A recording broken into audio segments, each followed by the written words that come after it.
Bismillahirrahmanirrahim. Assalamualaikum warahmatullahi wabarakatuh. Perkenalkan, nama saya Zulfa Anazi Zulpiana, NIM 240102085, kelas 3C, Prodi Pendidikan Bahasa Arab, Fakultas Tarbiyah dan Keguruan, Universitas Islam Negeri Mataram. Tujuan saya untuk membuat video ini untuk memenuhi mata kuliah Akhlak Tasawuf yang diampu oleh Ustaz Syamsuddin Sirah. Baik, di sini saya akan menjelaskan satu bacaan jurnal yang berjudul Peran Ikhlas sebagai salah satu faktor pendukung kesehatan mental, yang ditulis oleh Syafira Dahisarani Sutra dan Farah Anissa Rahmania, yang diterbitkan di Universitas Islam Indonesia tahun 2022, Jurnal Psikologi Islam. Baik, langsung saja. Kesehatan mental dewasa ini menjadi hal yang sering diperbincangkan. Hal tersebut dapat kita lihat dari maraknya berbagai platform dan promosi kesehatan mental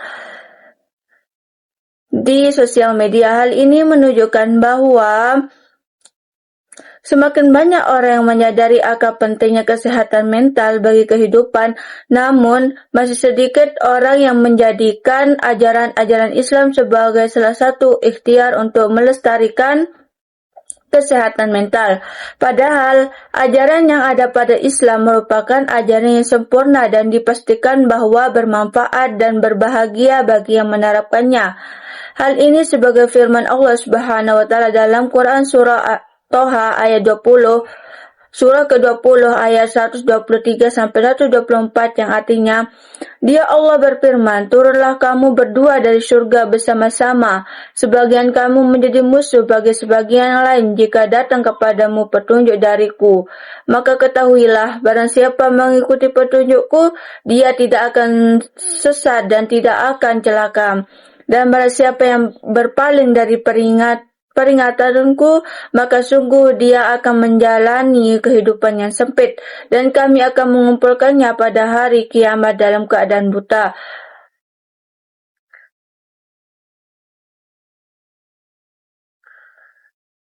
Menurut Fakiriyah, kesehatan mental adalah suatu keadaan di mana memungkinkannya adanya perkembangan pada seluruh aspek perkembangan seseorang, baik secara fisik, intelektual maupun emosional yang optimal serta selaras dengan perkembangan orang lain sehingga mampu untuk berinteraksi dengan lingkungan sekitarnya.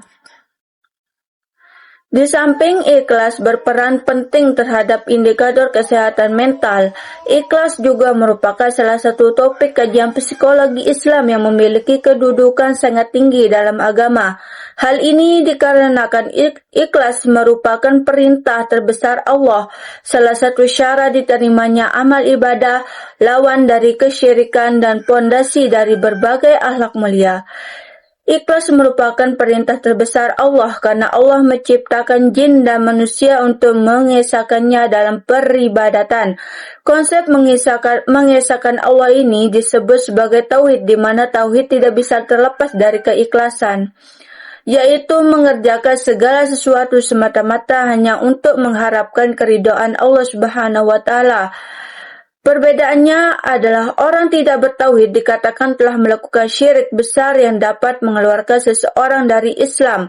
Sedangkan orang yang tidak ikhlas tidak bisa terjadi pada muslim, di mana tidak sampai mengeluarkan seorang dari Islam tetapi masuk dalam tingkatan syirik kecil, yaitu riya dan sum'ah. Tauhid dan ikhlas merupakan perintah Allah yang tinggi, yang paling tinggi. Hal ini sebagaimana firman Allah Subhanahu wa taala dalam Quran surat Az-Zariyat ayat 56, yang artinya, dan aku tidak menciptakan jin dan manusia kecuali untuk beribadah kepadaku.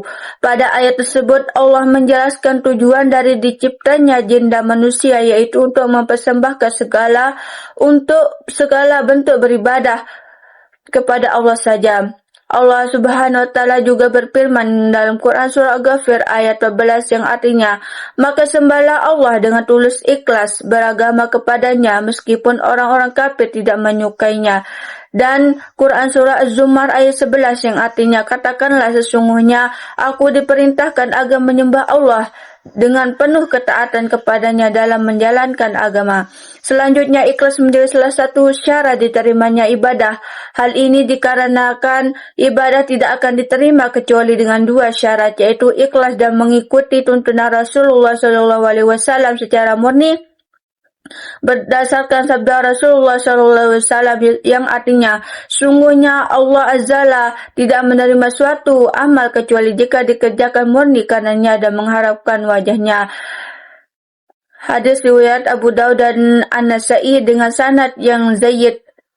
Rasulullah SAW juga bersabda yang artinya, sungguh Allah tidak memandang kepada rupa kalian, juga tidak memandang kepada rupa kalian, juga tidak kepada harta kalian, tetapi dia melihat kepada hati dan amal kalian.